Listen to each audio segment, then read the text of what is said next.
ગઈકાલે જ ટેકનિકલ તપાસ સમિતિનું ગઠન કરવામાં આવ્યું હતું. ગઈકાલે પણ તપાસ સમિતિ સ્થળની મુલાકાત લીધી અને આજે સવારથી પણ ટેકનિકલ તપાસ સમિતિ કાર્યરત છે. પ્રાથમિક અહેવાલ જે છે સમિતિનું આવવાનું બાકી છે.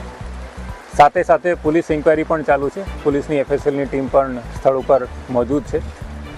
એફએસએલ તથા ટેકનિકલ સમિતિ સાથે વાત કરતાં જાણવા મળ્યું છે ટાવર નંબર 3 અને 4 વચ્ચે જે મેઇન કેબલ છે એ સ્નેપ થતાં એ તૂટી જવાના કારણે જે ગાઈડ કેબલ છે એના માધ્યમથી બોગી જે છે ટાવર નંબર 1 સાથે ટકરાઈ, જે હાઈ સ્પીડ ઇમ્પેક્ટના કારણે 6 લોકો છે જેને કેઝ્યુઅલ્ટી થઈ છે.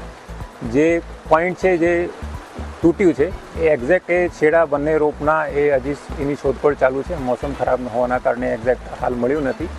એ પણ અમે ચેક કરાવીશું. બંને જે છેડા છે એને એફએસએલમાં મોકલીશું. એક્ઝેક્ટ કારણ જે છે એમાંથી જાણવા મળશે. કે આપણે દર રવિવારે આનું મેન્ટેનન્સ કરીએ છીએ અને જે ક્રેન છે એ ઇન્ડિયા બહારની છે. એનું વર્ષે ત્યાંથી બહારથી આવતા હોય છે એમના ટેકનિશિયનો, એ લોકો કરતા હોય છે. અને રોપનું આપણે ગુજરાતની બહારથી કંપની આવે છે, એ લોકો એનું એનડીટી ટેસ્ટ કરતા હોય છે. હજી આ વાતાવરણ ખુલ્યું નથી એટલે થોડુંક બાકી છે ચેક કરવાનું કે શું થયું એમ.